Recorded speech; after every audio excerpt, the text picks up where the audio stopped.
बुलेटिनमध्ये आपलं स्वागत आहे आणि यानंतर आत्ताच्या सगळ्या महत्त्वाच्या बातम्यांचा वेगवान आढावा घेऊयात। यवतमाळच्या आर्णीमधील ब्राह्मणवाडा इथं भर पावसामध्ये पुराच्या पाण्यातून न्यावी लागली अंत्ययात्रा।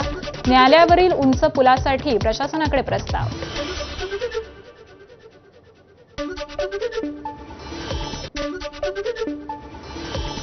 रत्नागिरीच्या संगमेश्वरमधील गड नदीला पूर। मागजन बाजारपेठेमध्ये शिरलं पुराचं पाणी।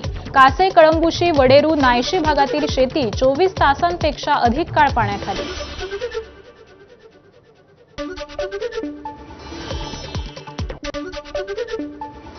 जालन्याच्या बदनापूर मंठा तालुक्यात मुसळधार पावसाची हजेरी। पिकांचं मोठं नुकसान, तर पुलावरून पाणी वाहताना सुद्धा नागरिकांची ये-जा सुरूच।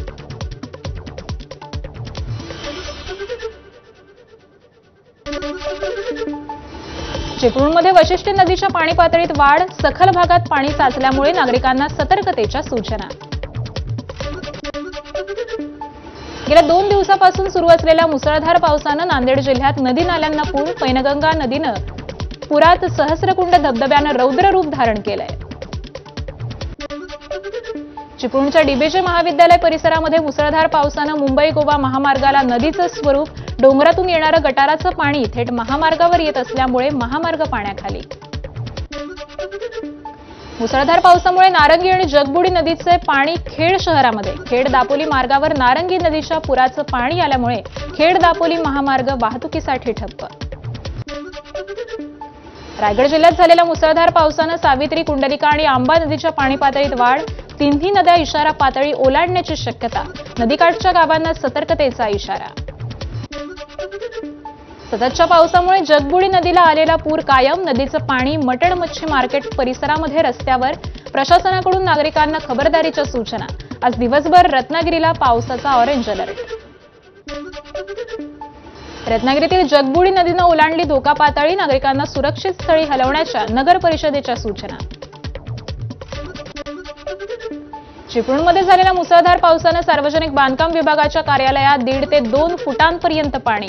चिखलयुक्त पाणी कार्यालयातील सर्वच खोल्यांमध्ये शिरल्यामुळे बांधकाम विभागाच्या अधिकाऱ्यांसह कर्मचाऱ्यांची धावपळ।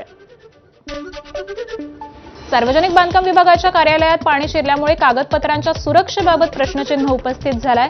3 दिवसांच्या सुट्ट्यांमुळे अधिकारी रजेवर असून सफाई कर्मचाऱ्यांकडून कार्यालयाची सफाई सुरू आहे।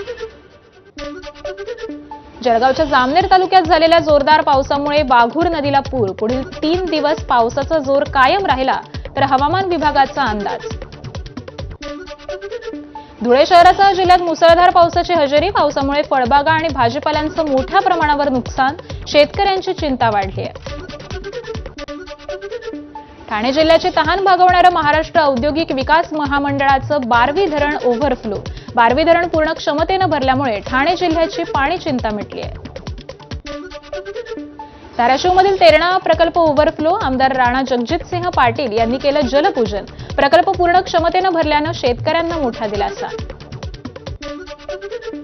नांदेडमध्ये आसना नदीनं धोक्याची पातळी ओलांडली आहे। पुलावरून पाणी वाहत असल्यामुळे वाहतूक बंद केली। 4 गावांचा संपर्क तुटला। शेती पिकांचंही प्रचंड नुकसान। वाशिममध्ये मुसळधार पावसामुळे अडाण नदीला पूर। शेलू बाजार येथील सखल भागात साचलं पाणी। पुराचं पाणी काही प्रमाणात घरात शिरल्यामुळे जीवनावश्यक वस्तूंचंही नुकसान। बीडमध्ये राजुरी येथील डोंगरी नदीच्या पुलाचं काम रखडलं। जीव धोक्यात घालून गावकऱ्यांचा नदीतून प्रवास। मुसळधार पावसानं वाशिमच्या अडाण नदीला पूर। त्यामुळे अडाण प्रकल्पाचे 5 दरवाजे प्रत्येकी 70 सेंटीमीटरनं उघडले। 12,797 क्युसेकनं प्रति सेकंद पाण्याचा विसर्ग सुरू। नदीकाठच्या गावांना सतर्कतेचा इशारा। लातूर जिल्ह्यात मागील 2 दिवसांपासून पावसाची दमदार हजेरी। पावसानं यंदाच्या पावसाळ्यात पहिल्यांदाच नदी नाल्यांना पूर आलाय। पावसामुळे जिल्ह्यातील मध्यम आणि लघु प्रकल्पांच्या जलसाठ्यातही वाढ झाली आहे। धुळे शहराला मुसळधार पावसानं झोडपलं। पोलीस अधीक्षक कार्यालयामध्ये साचलं पाणी। तसंच वाहतूक आणि शाळांना देखील पावसाचा फटका। जळगावच्या धरण गावामध्ये सलग दुसऱ्या दिवशी धरणी नाल्याला मोठा पूर। धरणी नाल्याला नदीचं स्वरूप। घरांसह दुकानांमध्ये पाणी शिरलं। नागरिक आणि व्यापाऱ्यांचं देखील मोठं नुकसान। पैनगंगा नदीचे पाणी पुलावरून वाहत असल्यानं पुसद कळमनुरी महामार्ग बंद. मराठवाडा आणि विदर्भाचा संपर्क तुटला. इसापूर धरण पूर्ण क्षमतेनं भरलं असून धरणाचे 13 दरवाजे उघडले. धरणातून 54,400 क्युसेकनं पाण्याचा विसर्ग सुरू असल्यामुळे पुलावरून पाणी आलंय. वाशिममध्ये नागपूर संभाजीनगर जुन्या महामार्गावरील काटेपूर्णा नदीवरील पूल जीर्ण झालाय. त्यामुळे वाहतूक अन्य मार्गे वळवली आहे. कोणत्याही अनुचित घटना घडू नये याकरता जलकाऊ पोलिसांचा काटेपूर्णा नदीवर पहारा आहे. रायगड जिल्ह्याला आज पावसाचा रेड अलर्ट. जिल्हा प्रशासन अलर्ट मोडवर. नागरिकांना देखील सतर्कतेचा इशारा. पावसाचा जोर वाढल्यास नद्या इशारा पातळी ओलांडण्याची शक्यता. जळगावच्या जामनेरमध्ये वाघूर नदीला मोठा पूर आलाय. पुढील 3 दिवस मुसळधार पावसाचा अंदाज, तर पूर परिस्थिती कायम राहण्याचीही शक्यता. राज्यात 2 दिवसांमध्ये पावसाचे 6 बळी. विदर्भात विविध घटनांमुळे चौघांचा मृत्यू, तर मराठवाड्यामध्ये भिंत पडून 2घांचा मृत्यू. जळगाव जिल्ह्यामध्ये 8ही तालुक्यांमध्ये अतिवृष्टी, घरांचीही पडझड, तर शेती पिकांचं देखील मोठं नुकसान.